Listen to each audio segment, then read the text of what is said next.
సర్వ ప్రశంసలు సకల పొగడతలు సర్వలోకాలకు సృష్టికర్త పరమ పవిత్రుడు పరిశుద్ధుడైనటువంటి అల్లాహ్కు మాత్రమే శోభిస్తాయి.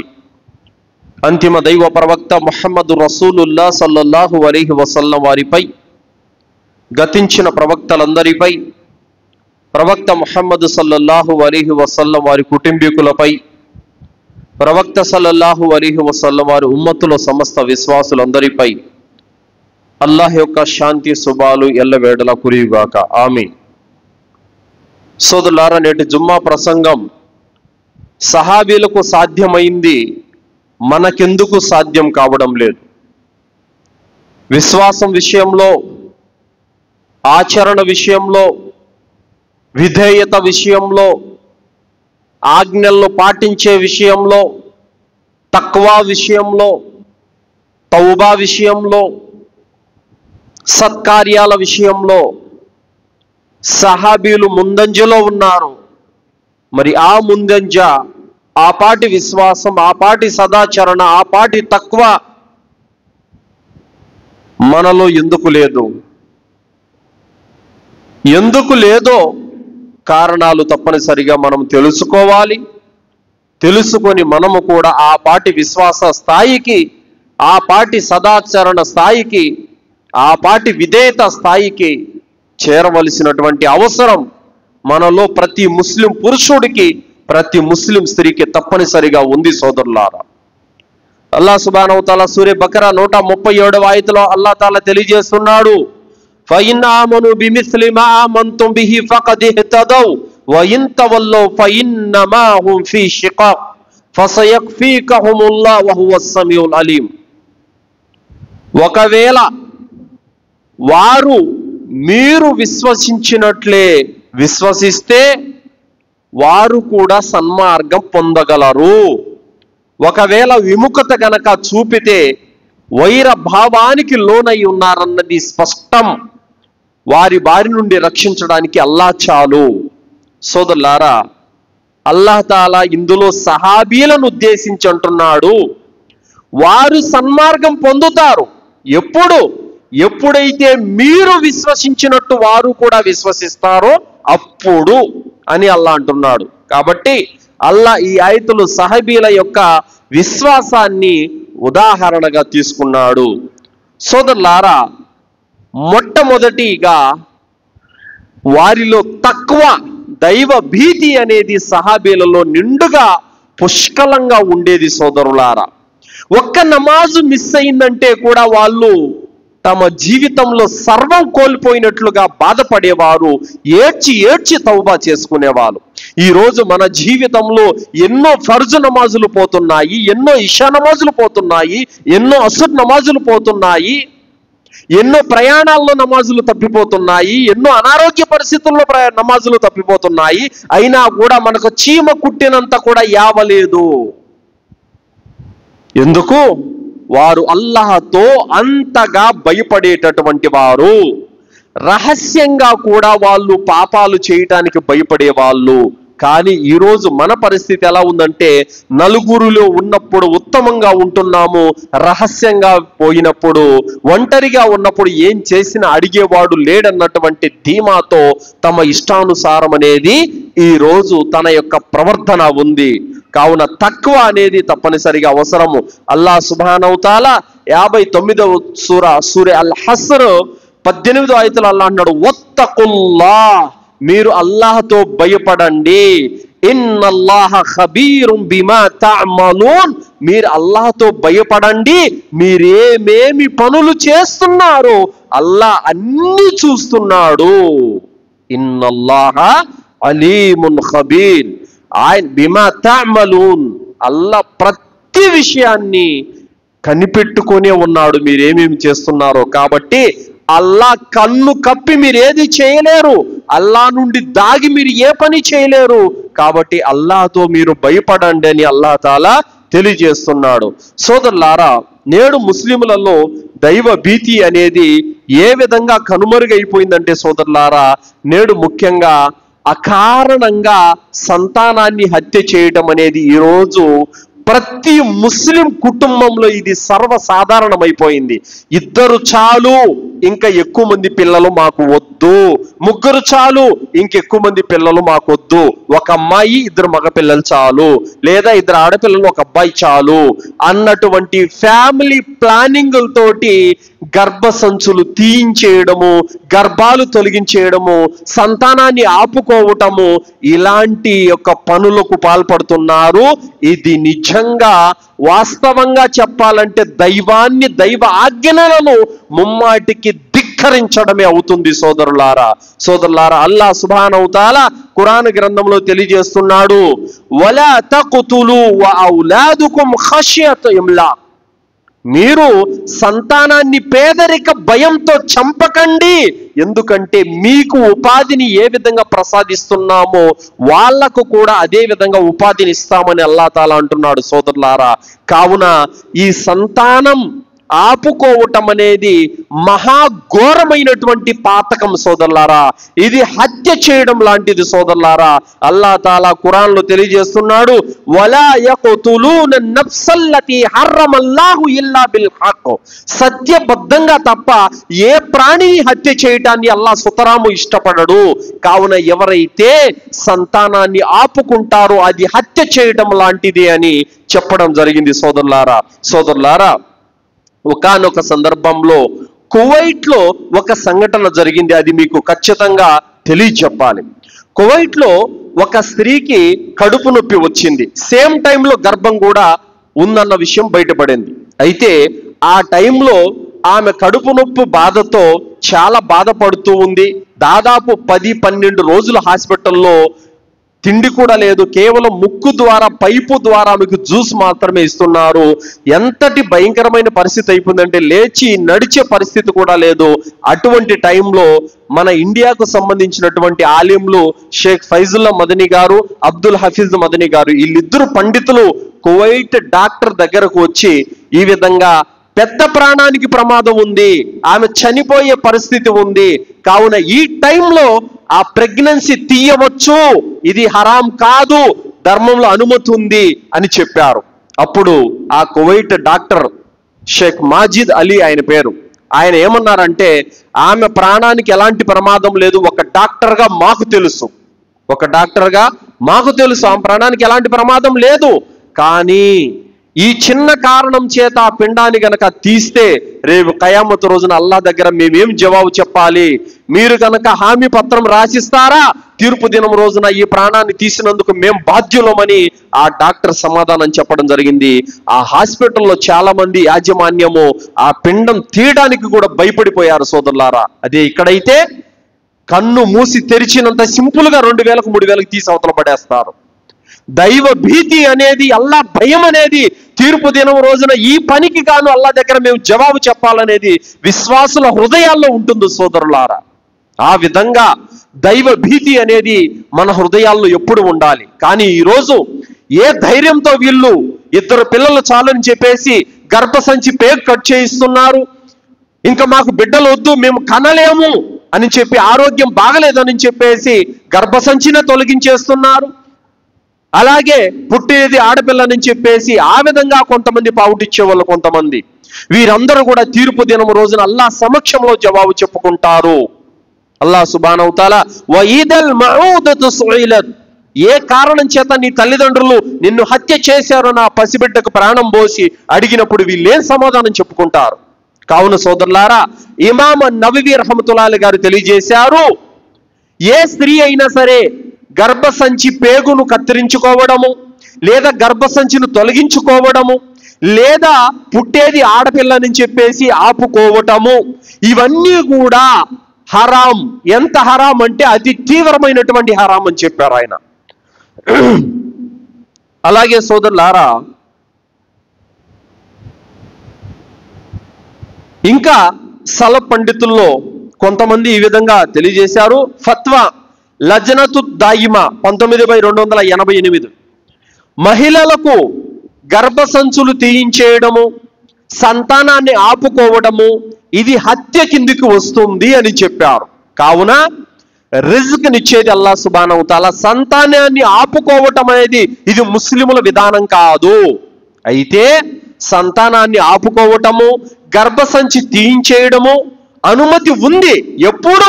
ఎప్పుడైతే వైద్యుడు ఈ పెద్ద ప్రాణానికి ప్రమాదం ఉంది, ఇంకా ఈమె బిడ్డల్ని కనలేదు, కంటే చచ్చిపోతుంది, ఈమె ఆరోగ్యానికి ప్రమాదం ఉంది అని చెబితే అప్పుడు అనుమతి ఉంది. అంతే తప్ప మాకు ఇష్టం వచ్చినప్పుడు, మాకు నచ్చలేదని, ఇంకా చాలని ఈ కారణాల చేత ఎవరైనా ఇలాంటి పనులకు ఒడిగడితే గనక ఇది ధర్మానికి విరుద్ధమైనటువంటి పనులు. ప్రవక్త సల్లల్లాహు అలైహి వసల్లం అన్నారు, అత్యధికంగా సంతానాన్ని కనే యోగ్యత కలిగిన స్త్రీని పెళ్లి చేసుకోండి అని అన్నారు. మీరు అధిక సంతానాన్ని కనండి, నేను తీర్పు దినం రోజున నా యొక్క ఉమ్మతును అత్యధికంగా చూస్తాను అని ప్రవక్త సల్లల్లాహు అలైహి వసల్లం వారు చెప్పారు. అధిక సంతానాన్ని కనే స్త్రీ స్వర్గానికి వెళుతుందని ప్రవక్త సల్లల్లాహు అలైహి వసల్లం వారు చెప్పారు. కావున ఈరోజు ముస్లిములు ఏ కుటుంబంలో చూసినా ఒకరు ఇద్దరు ముగ్గురు పిల్లలు. ఎందుకు ఇలా చేస్తున్నారంటే ఫ్యామిలీ ప్లానింగులు అనేవి అకారణంగా ధర్మ విరుద్ధమైనటువంటి పనులు. ఇది అల్లాహ్ ఆజ్ఞను ధిక్కరించడమే. కానీ సహాబీలు ఏనాడు కూడా ఈ ఫ్యామిలీ ప్లానింగులు, మాకిద్దరు చాలు, మాకు ముగ్గురు చాలు అని ఏ రోజు కూడా ఇలాంటి పనులు వాళ్ళు చేయలేదండి. వారు తక్కువ, నిండుగా వాళ్ళ హృదయాల్లో ఉండేది. మరి వాళ్ళకి సాధ్యమైంది, మనకెందుకు సాధ్యం కాలేదు? మనకి ఈరోజు అల్హమ్దులిల్లా ఎలాంటి ఉద్యోగాలు, ఎలాంటి వ్యాపారాలు, సంపాదన ఉందంటే ఒక 20 మందినైనా ఇట్టే సాకేయగలుగుతాం మనము, అంత కెపాసిటీ మనకుంది.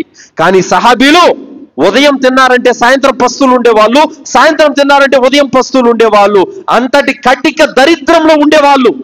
అయినప్పుడు కూడా వాళ్ళ సంతానాన్ని హత్య చేయలేదు, అయినప్పుడు కూడా వాళ్ళు గర్భం పౌడించుకోలేదు, అయినప్పుడు కూడా మాకు 2 పిల్లలు చాలని ఏనాడు కూడా వాళ్ళు చేయలేదు. మరి వాళ్ళకి సాధ్యమైంది, మనకెందుకు సాధ్యం కాలేదు? వాళ్ళలో తక్కువ ఉంది, మనలో తక్కువ లేదు. ఆ తక్కువ పెంచుకోవాల్సినటువంటి అవసరము ఎంతైనా ఉంది సోదరులారా. కావున సంతానాన్ని ఆపుకునేటువంటి ప్రయత్నము చేయకూడదు. ఇక రెండోది, వడ్డీకి తెచ్చుకోవడం అనేటువంటి విషయం. వడ్డీకి ఇవ్వడము హరాం. అది అల్లాహ్ సుబ్హానహు వ తఆలా వహర్రమ రిబా, వడ్డీ అనేది హరాం అని చెప్పేశాడు. కానీ ముస్లిములలో ఈ మధ్య కాలంలో చాలా మంది ఏమంటున్నారంటే, గురువు గారు ఇప్పుడు ఊరకి ఎవరిస్తున్నారండి వడ్డీ లేకుండా? వడ్డీకి తీసుకోకపోతే ఇల్లు గడవడం లేదు, వడ్డీకి తీసుకోకపోతే వ్యాపారం నడుస్తలేదు, వడ్డీకి తీసుకోకపోతే ఆరోగ్యాల హాస్పిటల్కి వెళ్ళాలి, ఏం చేయమంటారు? కావున వడ్డీకి తీసుకోక తప్పట్లేదు అని ఈరోజు వడ్డీ అనేటువంటి విషయాన్ని చాలా చిన్న విషయంగా తీసుకుంటున్నారు. అతి ఘోరమైనటువంటి 7 మహాపెద్ద పాపాల్లో వడ్డీ కూడా అతి ఘోరమైనటువంటి 2వ పాపం అన్న విషయాన్ని చాలా మంది మర్చిపోతున్నారు. కావున చాలా మంది వడ్డీ తీసుకోక తప్పడం లేదు అని అంటున్నారు. అయితే ప్రవక్త ముహమ్మద్ సల్లల్లాహు అలైహి వసల్లం అన్నారు, లఅన రసూల్ సల్లల్లాహు అలైహి వసల్లం అకల రిబా, ఎవరైతే వడ్డీ తింటారో వారి మీద ప్రవక్త గారి శాపం ఉంది. వమూకిల, ఎవరైతే ఆ యొక్క వడ్డీ తీసుకుంటారో వాళ్ళ మీద కూడా శాపం ఉంది. వషాహిదైహి, ఎవరైతే వడ్డీకి సాక్షులుగా ఉంటారో వాళ్ళ మీద కూడా శాపం ఉంది. వకాతిబాహు, ఎవరైతే రాస్తారో వాళ్ళ మీద కూడా శాపం ఉంది. వకాలహుముస్సు, వీళ్ళందరూ పాపంలో సమానులే. ఎవరు?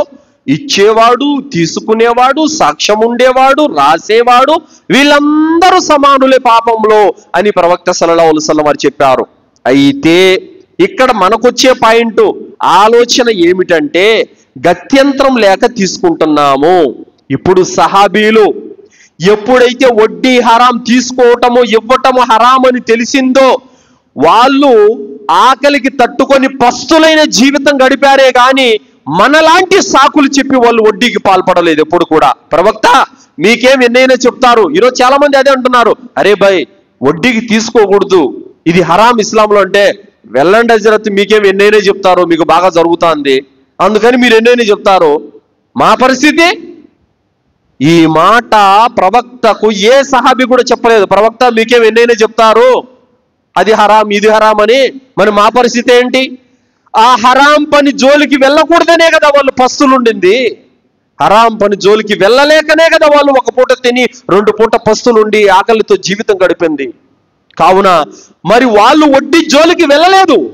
ఏ ఒక్క సహాబీ జీవితంలో కూడా మీరు చూడండి, ఏ ఒక్కరు కూడా వడ్డీ జోలికి కూడా వెళ్ళలేదు. మరి వాళ్ళకి సాధ్యమైంది వడ్డీ జోలికి పోకుండానే వాళ్ళు జీవితం గడపగలిగారు. మరి మనకెందుకు సాధ్యం కావడం లేదు? ఎందుకంటే వారు పాపాన్ని మహా పెద్ద పర్వతంగా భావించారు, పరలోకానికి భయపడ్డారు. మనము పెద్ద పాపాలను కూడా చిన్న ఆవగింజంత దాంతో సమానం, అదేముందులే అని చెప్పి తేలిగ్గా తీసి పడేస్తున్నాం. వాళ్ళు దైవానికి భయపడ్డారు, పరలోక తీర్పు దినానికి భయపడ్డారు, పెద్దదిగా దాన్ని తలపోసి అల్లాహ్ దగ్గర నిలబడాలన్నటువంటి విషయానికి వాళ్ళు భయపడ్డారు. మన దగ్గర ఆ తక్కువ, ఆ పాటి విధేయత మనలో లేదు. మనము చిన్న విషయంగా భావిస్తున్నాము. కావున అల్లాహ్ సుబ్హానహు వ తఆలా ఖురాన్ గ్రంథంలో సూర తలాక్ 2-3 ఆయతులలో అన్నాడు, వమన్ యత్తకిల్లాహ యజ్అల్ లహు మఖ్రజా వయర్జుకుహు మిన్ హైసు లా యహ్తసిబు. అల్లాహ్ తాలా ఏం తెలియజేస్తున్నాడు? ఎవడు అల్లాహ్కు భయపడి పాపాలకు దూరంగా ఉంటారో అలాంటి వారికి అల్లాహ్ సులభమైన మార్గాలను ప్రసాదిస్తాడు. అరే భాయ్, నేను చావనైనా సస్తాను కానీ హరాం పని జోలికి నేను వెళ్ళను అనే సంకల్పం ఉంటే గనక 100 మార్గాలను అల్లా తీస్తాడు. వీడు దువా చేయడు, అల్లా మీద భరోసా తవక్కలు పెట్టాడు, అల్లా ఆజ్ఞను పాటించాడు, అవసరం వస్తే నేరుగా వెళ్ళిపోయి వడ్డీకి తీసుకుంటున్నాడు. ఇంకెక్కడ నీకు మార్గాలు దొరుకుతాయి? అల్లాని అడుగుతున్నావా? అల్లా మీద భరోసా పెట్టావా?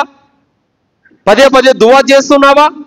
ఇవేమీ చేయకుండానే నేరుగా వడ్డీకి తీసుకొని తప్పట్లేదు అని అంటే, అందుకోసమే సలఫ్ పండితులు అంటున్నారు, మాకు గత్యంతరం లేక వడ్డీ తీసుకుంటున్నాం అనే మాట అల్లా దగ్గర చెల్లదు. వడ్డీకి ఇవ్వడం ఎంత పాపడమో తీసుకోవడం కూడా అంతే పాపము అని చెప్పడం జరిగింది. కావున సోదరులారా, దైవ భీతి కారణంగానే వాళ్ళు ప్రతి పాపానికి దూరంగా ఉన్నారు. మనము ఈరోజు పెద్ద పాపాలను కూడా చిన్న పాపాలుగా మనము తలపోస్తున్నాము.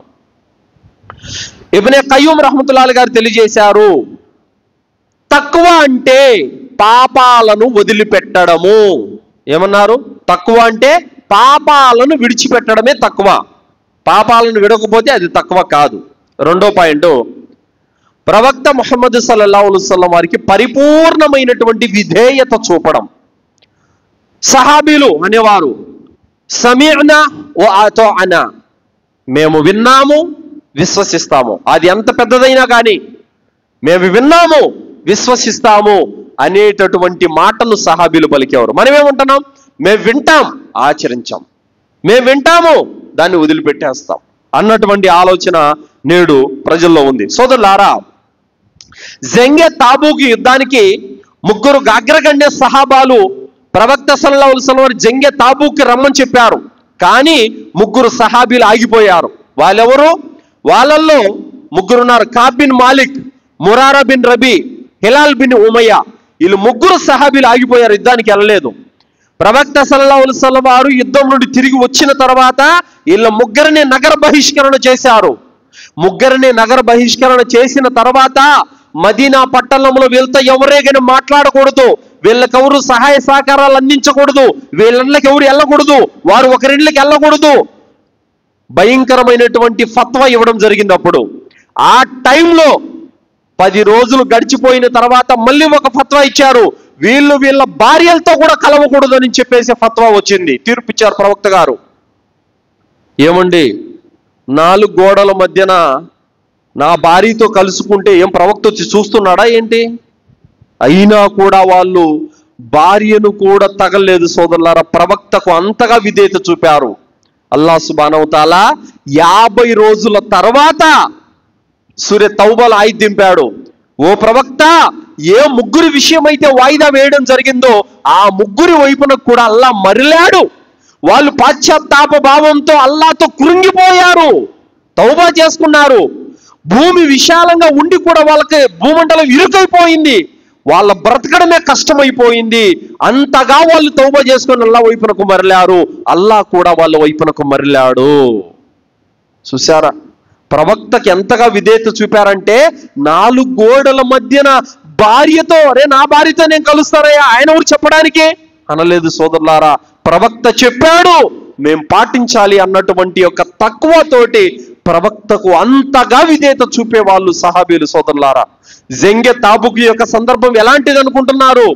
ఎర్రాటి ఎండలు, ఎండాకాలం, ఖర్జూరు పంట చేతికొస్తుంది, మంచి మార్కెట్ జరిగే టైం. ఆ టైంలో ప్రవక్త గారు 50 రోజులు యుద్ధానికి రమ్మన్నారు. పెద్ద పరీక్ష విశ్వాసులకి. వ్యాపారాలు పక్కన పడేసి, పంటంతా పక్కన పడేసి, ఎర్రాటి ఎండలో వాహనాలు సరిగా లేవు, ఆయుధాలు సరిగా లేవు, అయినా కూడా ప్రవక్త చెప్పాడన్న ఒకే ఒక్క మాటతో ఇల్లు, వాకిలి, వ్యాపారాలు, సంపద అంతా వదిలిపెట్టి అల్లా మార్గంలో బయలుదేరి వెళ్ళిపోయారండి వాళ్ళు. ఇది విధేయత, ప్రవక్త పట్ల విధేయత. ఈరోజు మనకు ప్రవక్త పట్ల విధేయత ఉందా? ప్రతి ఒక్కరు గుండెల మీద చేసుకుని ఆత్మ పరిశీలన చేసుకోవాలి. ఎక్కడుంది ఈరోజు విధేయత? లేదు సోదరులారా. అల్లాహ్ తాలా అంటున్నాడు, అల్లాహ్ మరియు ఆయన ప్రవక్త ఏదైనా ఒక విషయంలో నిర్ణయం తీసిన తర్వాత ఏ ముస్లిం పురుషునికి కానీ ఏ ముస్లిం స్త్రీకి కానీ స్వయం నిర్ణయాధికారం ఉండదు. అంటే అల్లాహ్ చెప్పింది, ప్రవక్త చెప్పిన దానికి తల వంచాలి. లేదండి అల్లాహ్తో ప్రవక్తతో నాకు పని లేదు, నా ఇష్టం అంటే నువ్వు ఇంకా ముస్లిం కావు. అల్లాహ్ ఆయన ప్రవక్త చెప్పిన దానికి ఖచ్చితంగా తల వంచాలి. ఇమామ్ జహబీ రహమతుల్లాహి గారు తెలియజేశారు, సియర్ ఆలం అన్-నుబులా ఈ గ్రంథంలో రాశారు ఆయన, ప్రవక్తకు ఏ ముస్లిం అయితే ప్రవక్తకు విధేయత చూపడో అతని విశ్వాసం పరిపూర్ణం కాదు, అతని ఈమాన్ ముకమ్మల్ కాదని చెప్పారు. మరి ఈరోజు చాలా మంది ఎలాంటి అవిధేయత పనుల కంటే ఒకటా రెండా లెక్కలేనన్ని. సోదరులారా, ఒక వ్యక్తి ప్రవక్త ముహమ్మద్ సల్లల్లాహు అలైహి వసల్లం దగ్గరికి వచ్చాడు.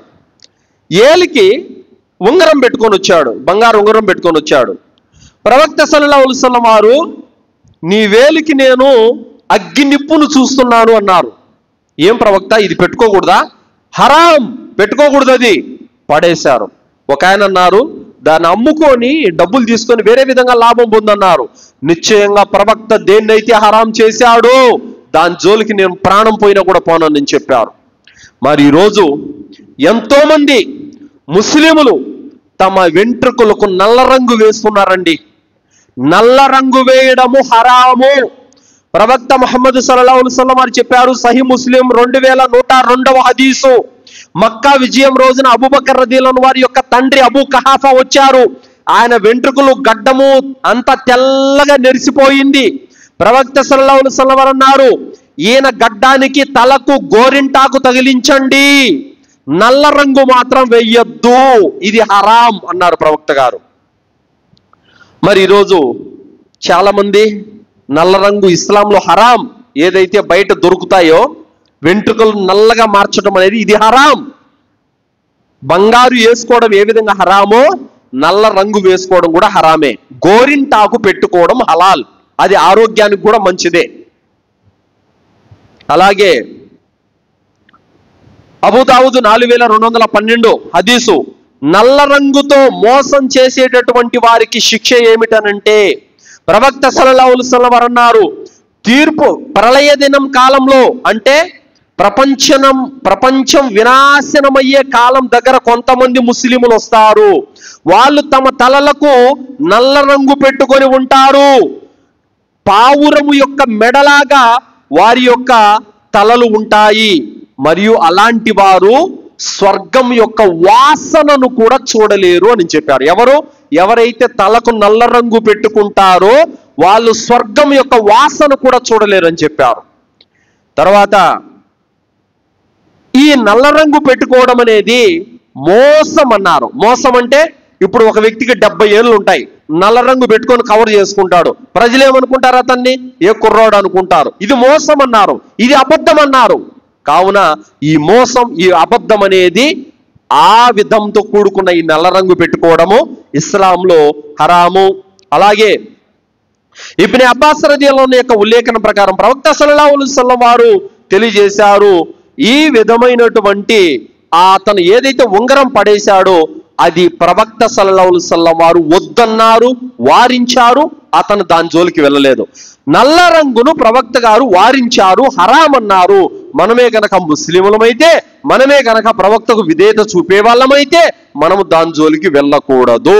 ప్రవక్త దేన్నైతే వమా అతాకుముర్ రసూలు ఫఖుదు, ఈ ప్రవక్త మీకు దేన్నైతే ఇచ్చాడో దాన్ని తీసుకోండి. వమా నహాకుమ్ అన్హు ఫంతహు, ఈ ప్రవక్త దేన్నైతే మీకు నివారించాడో వారించాడో దాని జోలికి మీరు వెళ్ళగాకండి అని చెప్పడం జరిగింది. కాబట్టి మనమే గనక ముస్లిములమైతే ఖచ్చితంగా ఇలాంటి వారింపు విషయాలకి దూరంగా ఉండాలి. కావున ఈరోజు చాలా మంది నల్ల రంగు వేసుకోకూడదని అంటే 100 కారణాలు చెప్తున్నారు. ఏవేవో అదేం చిన్న విషయంలే హజరత్ అన్నాడు. చిన్న విషయమా? ప్రవక్త వారించిన విషయం నీకు చిన్న విషయంగా కనిపిస్తుందా? కావున ఏదైతే ప్రవక్త గారు వారించారో దానికి దూరంగా ఉండటమే విధేయత అంటే. అలాగే సోదరులారా, ఇమాం ఇబ్నే హజర్ రహ్మతుల్లాహి గారు తెలియజేశారు, ఎర్రటి పసుపు రంగు తలకు పూసుకోవచ్చు, నల్ల రంగు నిషేధము. ఇమాం నవవి రహ్మతుల్లాహి గారు తెలియజేశారు, నల్ల రంగు వాడటము మోసం లేదా అబద్ధం అని ఆయన తెలియజేశారు. కాబట్టి ఈ తలకు నల్ల రంగు వేసుకోవడం హరాము. దాని తర్వాత సోదరులారా, ఖురాన్ను అమలు చేయడం. సోదరులారా, సహాబీలు ఏదైనా ఖురాన్ను కొన్ని ఆయతులు కొత్తగా దిగినాయి అంటే, ఒకటి వాళ్ళు వినేవాళ్ళు ఫస్ట్, రెండోది వాటి మీద ఈమాన్ తెచ్చేవాళ్ళు, మూడోది దాని మీద అమలు చేసేవాళ్ళు, నాలుగోది దాన్ని ప్రచారం చేసేవాళ్ళు. కానీ ఈరోజు మనము ఇమాం సాబ్ చెప్తున్నాడు, దర్సుల్లో వింటున్నాం, జుమ్మాల్లో వింటున్నాం, ఈ చెవును వింటున్నాం, ఈ చెవును విడిచిపెట్టేస్తున్నాం. కానీ ఆచరణ ఎక్కడా? కానీ సహాబీలలో మాట కంటే ముందు ఆచరణ నిండుగా ఉండేది. సోదరులారా, ఇబ్నే మసూద్ రదియల్లాహు యొక్క ఉల్లేఖనం ఆయన తెలియజేస్తున్నారు. ఇబ్నే మసూద్ రదియల్లాహు వారు, మేము ఖురాన్లో 10 ఆయతులు నేర్చుకొని వాటిని ఆచరించినంత వరకు వేరే ఆయతుల జోలికి మేము వెళ్ళే వాళ్ళం కాదు. అంటే ఆ 10 ఆయతులు నేర్చుకొని వాటిని ఆచరణలో పెట్టి తర్వాత మళ్ళీ వేరే వాటి జోలికి వెళ్ళేవారు. ఇమాం మాలిక్ రహ్మతుల్లాహి గారు అంటున్నారు, ఇల్మ్ అనేది మాట్లాడుకోవటానికి కాదు, అది మీ జీవితంలో ఆచరణ కావాలి. అంటే మీరు ఏ విషయాలైతే వింటున్నారో అది మాట్లాడుకోవటానికే కాదు, అది మీ జీవితంలో ఆచరణ అవ్వాలి. ఇబ్నే రజబ్ రహ్మతుల్లాహి గారు తెలియజేస్తున్నారు, మీరు నేర్చుకున్నటువంటి, మీరు వింటున్నటువంటి మాటలు మీకు పుణ్యం రావాలంటే మీరు విన్న మాటలు అమలుగా మారిపోవాలి. అమలుగా మారకపోతే మీరు నేర్చుకున్న జ్ఞానాన్ని మీరు ఎంత మట్టుకు ఆచరించారు అని తీర్పు దినం రోజున అల్లాహ్ దగ్గర మీరు ప్రశ్నించబడతారు. అమలు చెయ్యకపోతే అల్లాహ్ తాలా దగ్గర మీరు శిక్షించబడతారు అని చెప్పారు. కావున సోదరులారా, విన్నటువంటి ప్రతి విషయాన్ని కూడా మనం అమలు చేయాలి.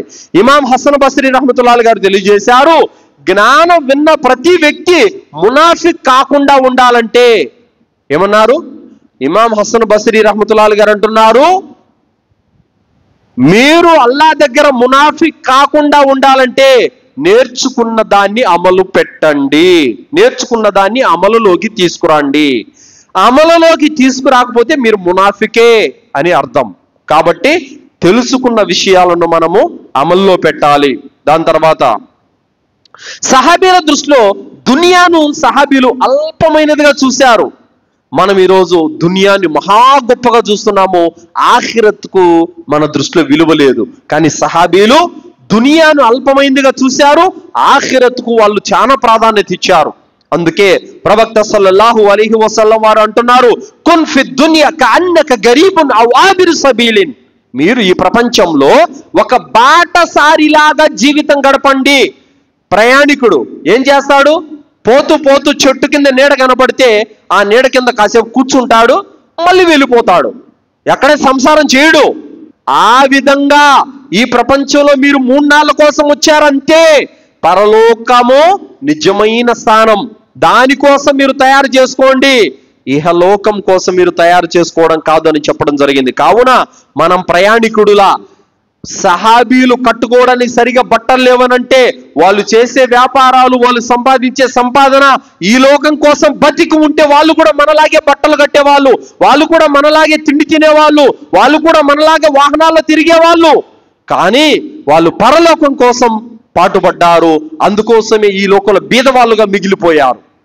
కానీ మనము ఈరోజు ప్రపంచం కోసం అన్ని సిద్ధం చేసుకుంటున్నాం. ఫ్లాట్లు కొంటున్నాం, ఇల్లులు కట్టుకుంటున్నాం, కార్లు కొంటున్నాము, బంగారు కొంటున్నాము, ఆస్తులు కూడబెట్టుకుంటున్నాం. మరి పరలోకం కోసం ఏదయ్యా అని అడిగితే ఏమీ లేదు వెనకాల. ఈరోజు ఎంతో మంది డబ్బులు పెట్టుకొని కూడా హజ్జు చేయడం లేదు, డబ్బులు పెట్టుకొని కూడా ఉమ్రా చేయడం లేదు, డబ్బులు పెట్టుకొని కూడా మసీదులకు మదర్సాలకు సదకాలు చేయడం లేదు, డబ్బులు పెట్టుకొని కూడా పుణ్యకార్యాలు చేయడం లేదు. ఏమంటే ప్రపంచం సంపాదించుకోవడంలో మునిగిపోయాము, ఇందులోనే మనం ఉండిపోయాము. కానీ సహాబీలకు వాళ్ళకు ప్రపంచంతో పని లేదు, పరలోకంతోనే పని. కానీ మనకు ప్రపంచంతోనే పని ఉంది, పరలోకంలో ఎప్పుడో ఎవడు చూశాడులే అన్నట్టుగా ఏమరపాటులో మనము ఉన్నాము. సోదరులారా, ఇమాం హసన్ బస్రీ రహ్మతుల్లాహి గారు తెలియజేశారు, హిలియతు ఔలియా, ఒక మోమిన్ ఎలా ఉండాలంటే బాటసారిలాగా ఉండాలి, ప్రపంచపు కోరికలు చిన్నవిగా ఉండాలి, పరలోకపు కోరికలు పెద్దవిగా ఉండాలి అని చెప్పారు. అంటే మన ఆశలు ప్రపంచంలో చిన్నవిగా ఉండాలి, ఏదైతే ఏముందిలే అన్నట్టుగా ఉండాలి. పరలోకం మాత్రం పెద్ద స్థానాలు పొందడానికి, అల్లాహ్ దగ్గర గొప్ప పుణ్యాన్ని పొందడానికి వెతుక్కోవాలి. అలాగే అల్లాహ్ తాలా ఖురాన్లో సూరా ఆలాలో తెలియజేస్తున్నాడు, బల్ తుసిరూనల్ హయాతద్ దునియా వల్ ఆఖిరతు ఖైరు వ అబ్కా. కానీ మీరు మాత్రము ప్రాపంచిక జీవితానికే ప్రాధాన్యత ఇస్తున్నారు, పరలోకానికి వల్ ఆఖిరతు ఖైరు వ అబ్కా, మీరు పరలోకాన్ని బొత్తిగా పట్టించుకోవడం లేదు, విడిచిపెట్టేశారని అల్లాహ్ అంటున్నాడు. కావున పరలోకం పట్టించుకోవాలి. ఇహలోకం ఎలా ఉన్నా ఓకే, ఇబ్బంది ఏం లేదు. పరలోకాన్ని మాత్రము మనం చేరుకోవాలి. అక్కడ అల్లాహ్ దగ్గర పుణ్యం పొందాలంటే ఖచ్చితంగా మనం పాటుపడాలి. అందుకోసమే చూడండి, ఫజర్ నమాజు సమయము, అస్సలాతు ఖైరుమ్ మినన్ నౌమ్, నిద్ర కంటే నమాజు శ్రేష్టమైనది అన్నటువంటి మాట పిలుపు మస్జిద్ నుండి వినబడతా ఉంటుంది. ఫజర్ నమాజు సమయంలో సుఖవంతమైనటువంటి నిద్ర ప్రతి ఒక్కరికి వస్తుంది. ఆ సుఖవంతమైనటువంటి నిద్రను త్యజించేవాడే పరలోకాన్ని కోరుకున్నవాడు. లేదు ఈ టైంలో ఎవరు వెళ్తారని చెప్పేసి దుప్పటి తన్నుకొని అలాగే ఆ సుఖవంతమైన నిద్రకే అతను అంకితమైపోతే అతను ప్రపంచాన్ని కోరుకున్నవాడు. సుఖవంతమైన నిద్ర ఇక్కడ కోరుకున్నాడు, పరలోకంలో సుఖాన్ని కోరుకునేవాడు ఈ సుఖాన్ని త్యజించి మస్జిద్ వైపునకి వెళ్తాడు. కానీ మస్జిద్కి వెళ్ళలేదంటే ఇక్కడ సుఖాన్ని కోరుకున్నాడు, ఇది చాలా అనుకున్నాడు. అందుకే అల్లాహ్ తాలా అన్నాడు, వస్తైను బిస్సబ్రి వస్సలా వ ఇన్నహా లకబీరతున్ ఇల్లా అలల్ ఖాషిన్, మీరు సహనం ద్వారా నమాజ్ ద్వారా అల్లాహ్ సహాయాన్ని ఆర్థించండి. వ ఇన్నహా లఖబీర్, నమాజ్ అనేది పెద్ద పనే, ఇల్లా అలల్ ఖాషిన్, కానీ అల్లా అంటే భయం ఉన్న వారికి మాత్రము నమాజు సులభము అంటున్నాడు అల్లా. కావున ఈరోజు జుమ్మా మస్జిద్ అంతా నిండిపోయింది, బయట కూడా జనాలు ఉన్నారు. మరి ఫజర్ నమాజుకి ఏమయ్యింది? ఫజర్ నమాజు జుమ్మా నమాజ్ లాంటిది కాదా? ఫజర్ నమాజ్ అక్కర్లేదా? అంటే ఫజర్ చదవకపోయినా పర్వాలేదు, జుమ్మా చదివితే చెల్లుద్దా? అల్లా ఏమైనా మనకు అగ్రిమెంట్ ఇచ్చాడా? మీరు వారానికి ఒక్కసారే నమాజ్ చదివినా సరిపోద్ది, మీకు జన్నతు ఖాయమని అల్లా ఏమైనా మీకు అగ్రిమెంట్ ఇచ్చాడా? లేదు. 5 పూటల నమాజ్ చదివినోడే సాఫల్యం పొందుతాడు. మరి అల్లాహ్ సుబ్హానహు తఆలా వారానికి 6 రోజులు నరకంలో కాలుస్తాను, శుక్రవారం ఒక్కరోజు జన్నతులో పెడతానంటే మీకు ఓకేనా? ఏమండి ఓకేనా? ఎవరికి ఓకే కాదు. 7 రోజులు జన్నత్ కావాలి. మరి 7 రోజులు జన్నత్ కావాలంటే నమాజ్ కూడా 7 రోజులు చదవాలి వారానికి. కావున ప్రతి నమాజు కూడా ముస్లిం చదవాలి. కావున సోదరులారా, చెబుతున్న మాట ఏంటంటే దునియాను అల్పమైనదిగా వాళ్ళు చూశారు, అందుకే వాళ్లకు పరలోకం సాధ్యమైంది. ఈ లోకంలో ఉండగానే వాళ్ళు స్వర్గ శుభవార్త విన్నారు. మరి మనకెందుకు సాధ్యం కావడం లేదంటే మనము దునియాలో కూడబెట్టుకోవడంలో లీనమైపోయాము, దునియాని ప్రేమిస్తున్నాము, ఈ దునియా కోసం పోగు చేసుకుంటున్నాము. వాళ్ళు పరలోకం కోసం పనిచేశారు, అందుకే వాళ్ళకి సాధ్యమైంది, మనకు సాధ్యం కావడం లేదు. మనకు కూడా సాధ్యమవుతుంది ఎప్పుడు? మనము పరలోకం కోసం పాటుపడినప్పుడు, దునియాను అల్పమైనదిగా చూసి పరలోకాన్ని పెద్దదిగా చూసినప్పుడు. తర్వాత సోదరులారా, తౌబా, పాపాల మన్నింపు కోసం పశ్చాత్తాపం చెందాలి. సోదరులారా, చిన్న తప్పు చేసినా కూడా సహాబీలు ఏడుస్తూ ఏడుస్తూ ఏడుస్తూ కుమిలిపోతూ దువా చేసేవాళ్ళు అల్లాహ్తో. మనం ఈరోజు పెద్ద పెద్ద తప్పులు పాపాలు ఇట్టే చేసేస్తున్నాము, అయినా కూడా మనకు రవ్వంత బాధ కూడా కలగడం లేదు. అల్లా ప్రవక్త రసూలుల్లాహ్ సల్లల్లాహు అలైహి వసల్లం వారు తెలియజేశారు, వల్లాహి ఇన్ని లా అస్తగ్ఫిరుల్లాహ వ అతూబు ఇలైహి ఫిల్ యౌమిల్ అక్సర్ మిన్ 70 మర్ర. ప్రవక్త సల్లల్లాహు అలైహి వసల్లం వారు అన్నారు, నేను అల్లాహ్ సన్నిధిలో రోజుకు 70 కంటే ఎక్కువ సార్లు అల్లాహ్తో ఇస్తిగ్ఫార్ చేస్తాను, క్షమాపణ కోసం, తౌబా కోసం ఆయన వైపునకు మరలుతాను అని చెప్పారు. ప్రవక్త సల్లల్లాహు అలైహి వసల్లం వారు ఎలాంటి పాపం చేయని వారు, అయినప్పటికీ కూడా ప్రవక్త గారు 70 సార్లు ఒక్క రోజులోనే అల్లాహ్ వైపునకు మరలే వాళ్ళంటే మనము కూడా అదే విధానాన్ని పాటించాలి. మనము కూడా అల్లాహ్ వైపునకు తౌబా, పాపాల కోసం, తప్పుల కోసం, మన్నింపు కోసం అల్లాహ్ వైపునకు మరలాలి. సోదరులారా, ఫుదైల్ ఇబ్న్ ఇయాద్ రహ్మతుల్లాహి గారు తెలియజేశారు, తౌబా చేయని వ్యక్తి పాపాన్ని చిన్నదిగా చూస్తున్నాడు, అందుకే అతను తౌబా చేయలేదు. ఎందుకు తౌబా చేయడం లేదు? పాపాన్ని చిన్నదిగా చూస్తున్నాడు. బుఖారీ 6308 హదీసులో ప్రవక్త సల్లల్లాహు అలైహి వసల్లం వారు అన్నారు, ఒక విశ్వాసి పాపాలను ఏ విధంగా చూస్తాడంటే తాను పర్వతం కింద నలిగిపోతున్నట్టుగా భావిస్తాడు. ఎవరు? ఒక మోమిన్ తనతో ఏదైనా పాపం జరిగితే పర్వతం కింద నలిగిపోయినట్టుగా బాధపడతాడు, మనశ్శాంతి ఉండదు, ఏడుస్తాడు, అల్లాహ్ భయంతో కృంగిపోతాడు.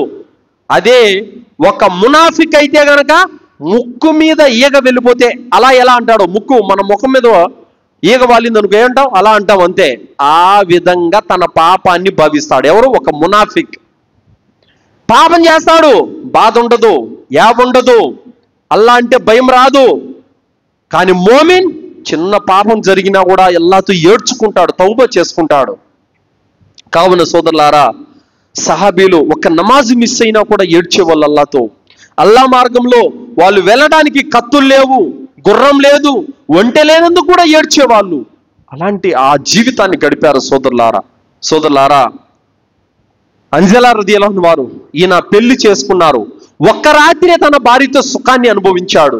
పొద్దున్నే ప్రవక్త సల్లల్లాహు అలైహి వసల్లం వారు యుద్ధానికి రమ్మని ఆజ్ఞ వచ్చింది. ఎవరికి ఇష్టం ఉండదండి కొత్తగా పెళ్లి అయినప్పుడు తన భార్యతో సంతోషంగా ఇంట్లో ఉండాలని ఎవరికి ఉండదు. అయినా కూడా తన ఇష్టాలను పక్కన పడేసి నేరుగా ఆయన యుద్ధానికి వెళ్ళిపోయి యుద్ధంలో షహీద్ అయిపోయారు. సోదరులారా, అంటే సహాబీలు ఇంతలా ఇస్లాం ధర్మాన్ని ఇష్టపడిపోయారు, అంతగా వాళ్ళు అల్లాహ్ కోసం, ప్రవక్త కోసం వాళ్ళు జీవితాలను అంకితం చేశారు. అలాంటి వ్యక్తులు కూడా అల్లా మార్గంలో తన ధనంతో, తన ప్రాణంతో పోరాడి షహీదులైపోయిన వ్యక్తులు కూడా తాము చేసిన చిన్న చిత్తక పొరపాట్ల కారణంగా ఏడ్చుకున్నారు అల్లాహ్తో. ఈ రోజు మనం నిద్ర లేస్తే ఏదో ఒక హరాంలో కూరుకుపోతున్నాము, అయినా కూడా మనం అల్లాహ్తో ఏడవడం లేదు, తౌబా చేసుకోవడం లేదు, దువా చేసుకోవడం లేదనంటే మనం అల్లాహ్ పట్ల భయం మన హృదయాల్లో ఏ స్థాయిలో ఉందో ఆలోచించాలి. తర్వాత సోదరులారా, అల్లాహ్ యొక్క ఆజ్ఞను వెంటనే అమలు చేయాలి. అల్లాహ్ సుబ్హానహు వ తఆలా ఖురాన్ గ్రంథంలో తెలియజేస్తున్నాడు. సూరే బకరా 85వ ఆయతలో, అఫతుమినూన బిబఅదిల్ కితాబి వ తక్ఫురూన బిబఅద్. మీరు గ్రంథంలో కొన్ని విషయాలను విశ్వసించి కొన్ని విషయాలను తిరస్కరిస్తారా? అల్లాహ్ ప్రశ్నిస్తున్నాడు. కొన్ని విషయాలను తీసుకుంటున్నారు, కొన్నింటిని తిరస్కరిస్తున్నారు. ఎలా? ఈ మాట కొంతమందికి బాధ కలిగినా నేను చెబుతాను. అదేమంటే ముఖ్యంగా బహుభార్యత్వం అనేది ఇస్లాంలో ఉంది.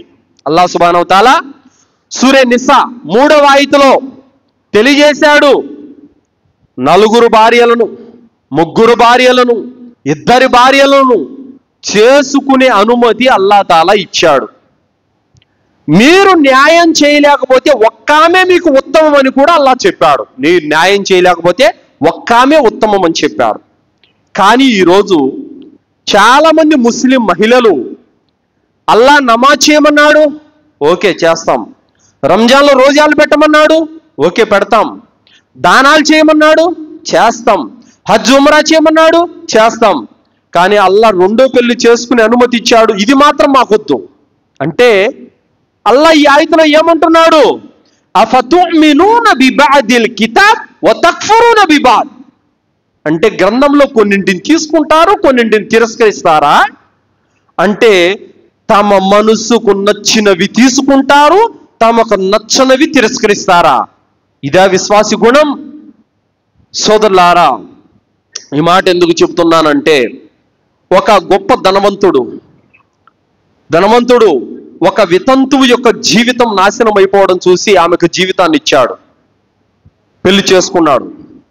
కానీ మొదటి భార్య అతని మీద కేసులు పెట్టి అతన్ని జైలుకు పంపి, తర్వాత ఆమె కుటుంబంలో అందరూ గడ్డాలు పెంచిన వాళ్ళే, అందరూ ముస్లిములే, వాడిని తొక్కటానికి వీళ్ళు సపోర్ట్ ఇచ్చారు.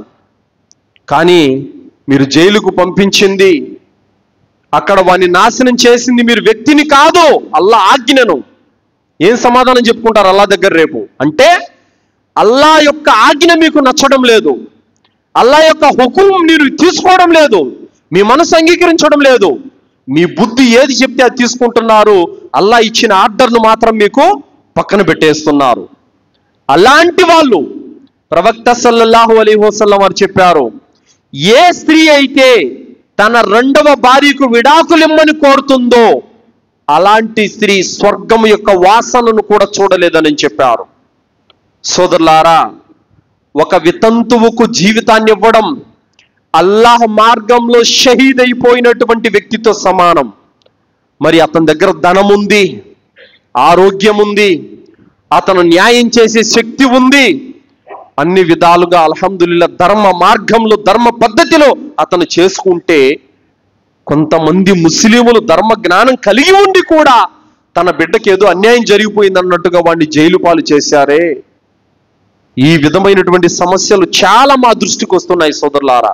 ఒకవేళ అతను గనక రెండో ఆమెను చేసుకొని మొదటి భార్యను వదిలిపెట్టేస్తే అలాంటి వాడి మీద చర్యలు తీసుకోవడంలో తప్పు లేదు, ఖచ్చితంగా చర్యలు తీసుకోవాలి. కానీ అతను ఇరువురికి న్యాయం చేసే ఉద్దేశంతో చేసుకుంటే గనక మొదటి భార్య ఆమెను విడిచిపెడతావా లేదా, ఆమెను విడిచిపెట్టకపోతే నేను ఉండను అనే షరతులు పెట్టడము, ఈ విధంగా బెదిరించడము, తన వాళ్ళ అండదండతో కేసులు పెట్టించడము, అతను జైలు పాలు చేయడము, ఇదంతా నిజంగా అల్లా పైన తిరుగుబాటు చేయడమే, స్వతహాగా అల్లా పైన తిరుగుబాటు చేయడమే. సరే, ఇది మీకు తప్పు అనిపిస్తుంది కదా. మీ కూతురికి పెళ్లి చేశారు, పెళ్ళైన కొత్తలోనే భర్త చనిపోయాడు, ఏ యాక్సిడెంట్లోనూ చనిపోయాడు, మీ కూతురికి మళ్ళీ పెళ్లి చేయరా? ఆ చేసేటప్పుడు ఎవడొస్తాడు? యువకుడు వస్తాడా చేసుకోవడానికి? రాడు. ఏ రెండో పెళ్లి వ్యక్తి రావాలి, అప్పుడు మీకు హలాల్ అయ్యింది. ఇప్పుడు మీకు వితంతుం చేసుకుంటే మీకు హలాల్ కాదా?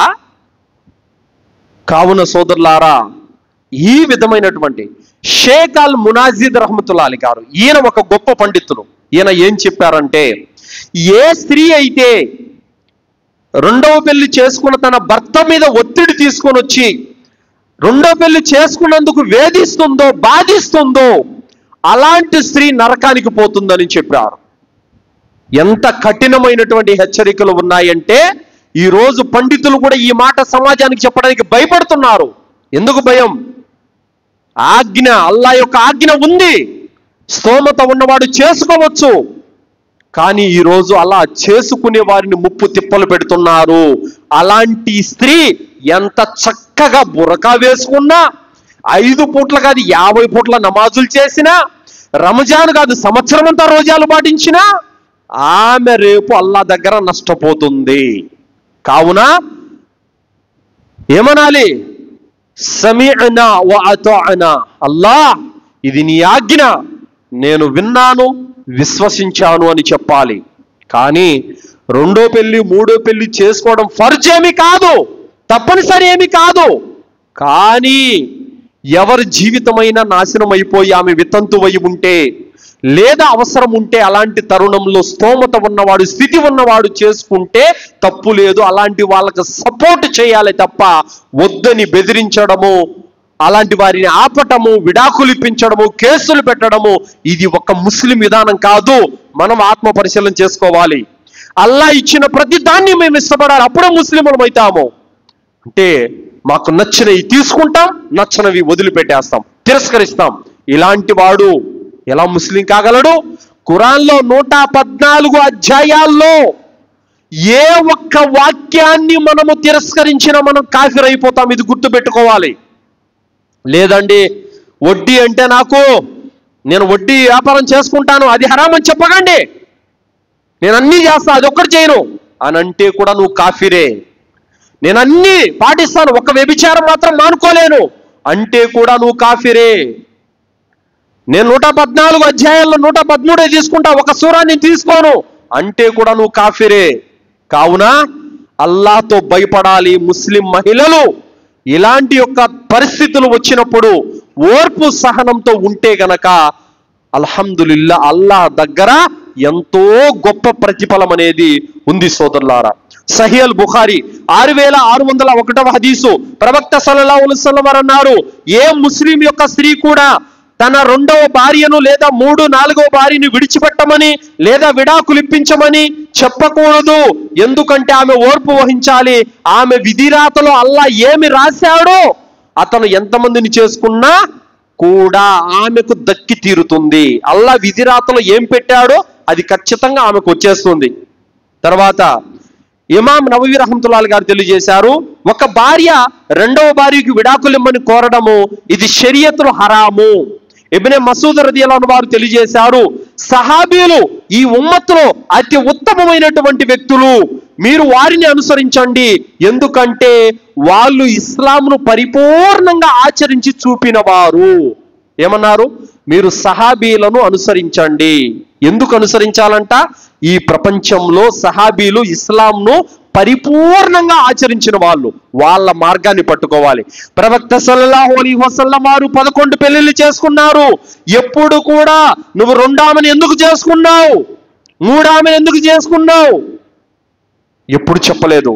అబూబకర్ రదియల్లాహు వారు, ఉమర్ రదియల్లాహు వారు, ఉస్మాన్ రదియల్లాహు వారు, అలీ రదియల్లాహు వారు, ప్రతి సహాబా వాళ్ళు ఎక్కువ పెళ్లిళ్ళు చేసుకున్నారు. అయినప్పటికీ కూడా ఏ ఒక్క భార్య కూడా నువ్వు 2వ పెళ్లి నా అనుమతి లేకుండా ఎందుకు చేసుకున్నావు, నేనుండను, నువ్వు 2వ ఆమెను చేసుకున్నావు, నేను కాపురం చేయను, నేను వెళ్ళిపోతాను అని ఏ ఒక్క భార్య కూడా చెప్పలేదు. ఎందుకంటే అల్లాహ్ ఆజ్ఞను వ్యతిరేకించే ధైర్యం వాళ్ళు ఎప్పుడు చేయలేదు. అల్లాహ్ను ఆయన ప్రవక్త మాటలను ఎప్పుడు కూడా వాళ్ళు తిరస్కరించలేదు. అది ఎంత కఠినమైనదైనా, ఎంత పెద్దదైనా, ఎంత భారమైనా సరే వాళ్ళు అల్లాహ్ కోసం వాళ్ళు ఓర్పు సహనం వహించారు. ఏ రోజు కూడా ఇది వద్దు అని చెప్పిన వాళ్ళు కాదు. కానీ ఈ రోజు పరిస్థితులు ఎలా ఉన్నాయంటే ఖురాన్ అంతా విశ్వసిస్తున్నారు ముస్లిం మహిళలు, కానీ 2వ పెళ్లి అనే మాట వస్తే గనక దీన్ని తీసుకోవడం లేదు, ఇది ఒప్పుకోవడం లేదు. అంటే అల్లాహ్ సుబ్హానహు తఆలా ఏ యొక్క ఖురాన్ గ్రంథాన్ని అయితే అవతరింపజేశాడో అది వీళ్ళకి నచ్చడం లేదు అని అంటే, ఖురాన్ గ్రంథం అంతా నచ్చింది, ఈ ఒక్క మాట నచ్చడం లేదనంటే అలాంటి ముస్లిం మహిళలు ఎలా విశ్వాసులు అవుతారు? కావున అల్లాహ్ ఇచ్చింది, ప్రవక్త ఇచ్చింది మనము తీసుకోవాలి. కావున స్థితి స్తోమత ఉన్నవాడు చేసుకుంటే గనక అలాంటి వారికి ఎప్పుడు కూడా అభ్యంతరం చెప్పకూడదు. కావున సోదరులారా, విశ్వాసం విషయంలో, ఆచరణ విషయంలో, సదాచరణ విషయంలో, తక్కువ విషయంలో, అమల్ విషయంలో, ఖురాన్ ఆచరించే విషయంలో, ప్రతి విషయంలో సహాబాలు మనకు ఆదర్శము. సహాబీల ఆదర్శంగా తీసుకుంటే మనకు కూడా సాధ్యమవుతుంది. సహాబీలను ఆదర్శంగా తీసుకోకపోతే మనకి ఏది సాధ్యం కాదు సోదరులారా. ఫైన్ ఆమను బిమిస్లి మా ఆమంతు బిహి ఫఖద్ ఇహ్తదౌ, వారు విశ్వసించినట్టే మీరు విశ్వసిస్తే అప్పుడు మీరు సన్మార్గంలో ఉన్నట్టు అని అల్లాహ్ చెప్పాడు. సహాబాలు విశ్వసించినట్టు, సహాబాలు చేసినట్టు, సహాబాలు ఆచరణ చేసినట్టు, సహాబాలు విధేయత చూపినట్టు, సహాబాలు ఆజ్ఞలను పాలించినట్టు మనము కూడా చేస్తే అప్పుడు మనము కూడా సన్మార్గంలో ఉన్నట్టు. కావున సోదరులారా, సహాబీలను ఆదర్శంగా తీసుకోవాలి. అల్లాహ్తో దువా చేస్తూ ముగిస్తున్నాను. విన్నటువంటి విషయాలపైన సదాచరణ చేసే సద్బుద్ధిని అల్లాహ్ మనందరికీ ప్రసాదించుగాక. అల్లాహ్ సుబ్హానహు తఆలా ఖురాన్ హదీసు వెలుగులో జీవితం గడిపే భాగ్యాన్ని ప్రసాదించుగాక. అల్లాహ్ సుబ్హానహు తఆలా మనందరినీ కూడా కబర్ శిక్ష నుండి, నరకాగ్ని నుండి కాపాడుగాక. అల్లాహ్ తాలా మనకి జన్నతులో ఉన్నతమైన దర్జాలను ప్రసాదించుగాక. అల్లాహ్ మన తప్పులను, మన పాపాలను మన్నించుగాక. అల్లాహ్ సుబ్హానహు తఆలా మన పట్ల కరుణ చూపుగాక. అల్లాహ్ తాలా మనపై ఉన్నటువంటి ఇబ్బందులను, సమస్యలను తొలగించే సుఖవంతమైన జీవితాన్ని ప్రసాదించుగాక. ఆమీన్. వాఖిరు దావానా అల్హమ్దులిల్లాహి రబ్బిల్ ఆలమీన్. బారకల్లాహు లనా వలకుం ఫిల్ ఖురానిల్ అదీమ్ వస్తగ్ఫిరుల్లాహి వలిసైరిల్ ముస్లిమీన్ ఇన్నహు తఆలా జవాదుల్ కరీం.